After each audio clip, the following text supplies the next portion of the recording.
The numbers that we spend are so crazy, or NATO, and they weren't there for us. We spend all of this money, and then when we want to maybe have help on small stuff, this is small time. This is not the big one. This is small potatoes. They say no, would rather not help. Stupid thing to say, because we can say that to them if we want, and we might. President Trump blasting NATO members this week amid lingering tensions within the alliance. And with President Trump, this as negotiators work toward a diplomatic solution to end the conflict with Iran, the same conflict that President Trump had called on NATO to assist with, at least parts of it. Let's discuss that and more with NATO Secretary General Mark Rutte. He will meet with the president tomorrow. Mr. Secretary General, welcome back to Special Report. Thank you. Good to be back on the program. As you get ready for this meeting, you've heard the president pretty pointed in some of his remarks.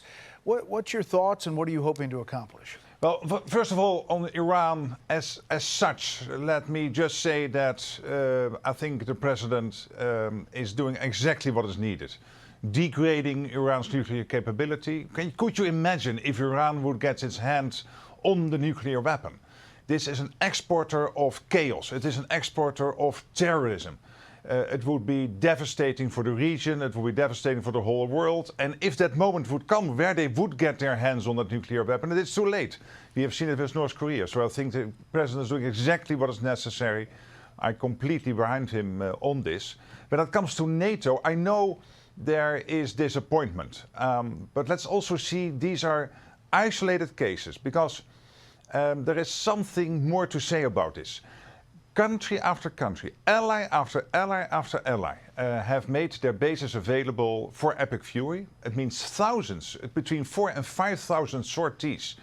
So planes taking off from European bases to support Epic Fury, and therefore Europe being this let's say, platform of power projection for the United States. So there's more to this than the isolated cases, and sometimes that gets a bit lost now, I think, in the discussion. I guess the president focuses on some of those isolated cases. Reuters had Not Our War. This is back in March. The German Defense Minister Boris Pistorius was just as direct as his boss, Chancellor Merz. This is not our war. We have not started it. Echoing Germany's stance, French President Emmanuel Macron also said, we are not party to the conflict.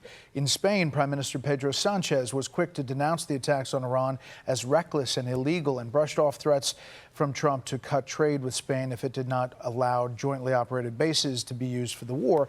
This is a Reuters write-up, but you add to that the Italian Prime Minister, who has now had a back and forth about the use of bases in Italy. So the president, I think, is pointing to that, right?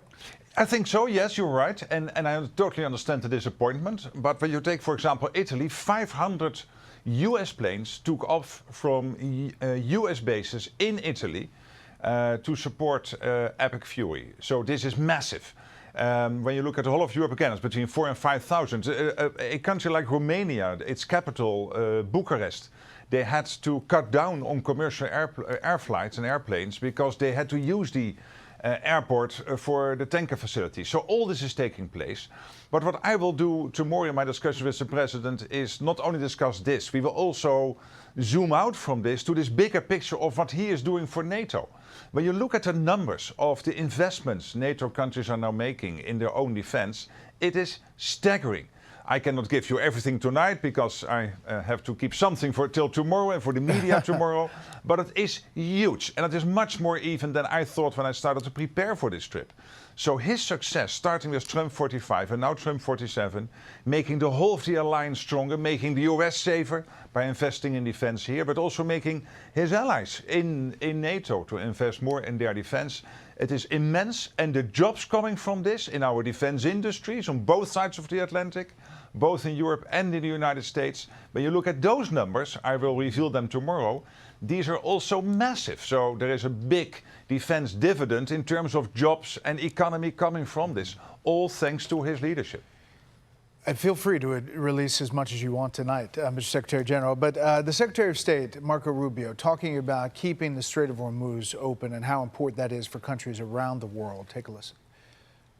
No country is allowed to charge tolls or fees on an international waterway. That's existing international law. That's the way it is in international waterways all over the world, and that's the way we expect it'll be here. So I don't think we have anybody to convince around here in that regard. I think all the countries in this region would agree with us. What about that specifically, the Strait of Hormuz? Obviously, the president talks about Iran not getting a nuclear weapon going forward at all. Do you think that this operation and where they are now as far as negotiation has been a success? Yes, I think the president, when it comes to Iran, has done exactly what he needed to do, and I think also he is right to move to this deal. And in essence, what it means is that Iran will not be able to develop this nuclear capability and therefore not be a threat to the region and the wider world. And when it comes to the Strait and this principle of the freedom of navigation, you have seen last week the G7, the president being there in France, in Evian, which was a big success. They came to joint conclusions.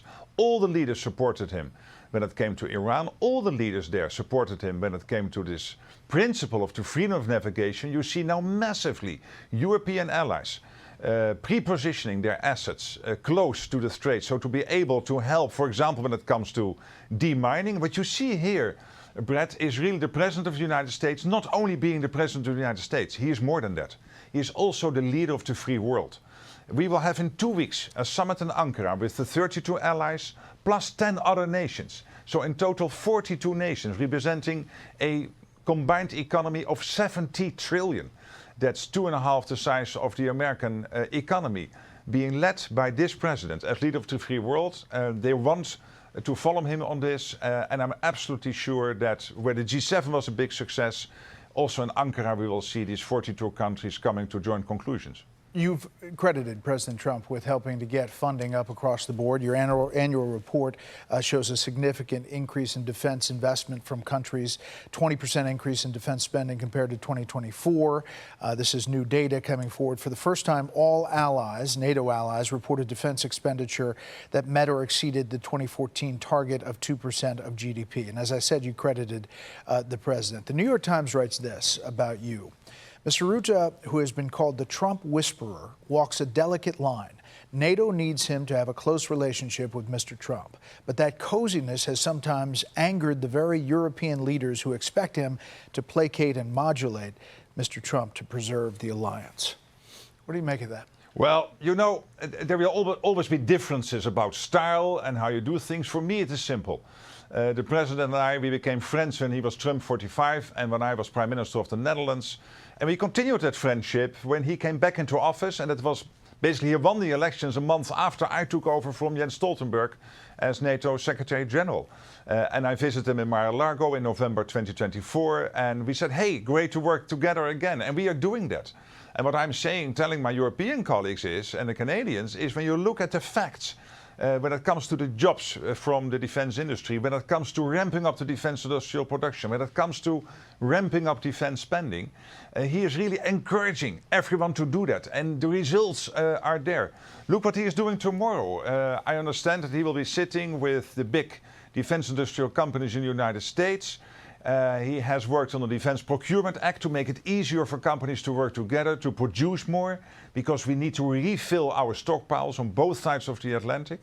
And so all of this is leadership necessary to make sure we stay safe as an alliance, the United States, the alliance as a whole.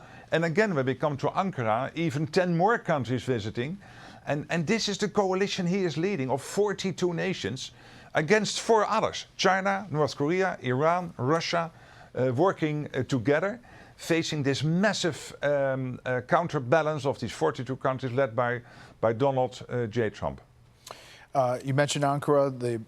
Turkey is moving to detain extremists, just according to the Associated Press today, trying to make way for that NATO summit to make sure it's safe. Finally, I'd be remiss if I didn't ask you whether you see an end in sight to the Russia-Ukraine war and what comes next. Well, let's pray for that, obviously. And what we are seeing is that Ukraine is doing well on the battlefield. They are, as we speak, killing and seriously wounding about between 30 and 35,000 Russians a month. And these are, of course, incredible numbers.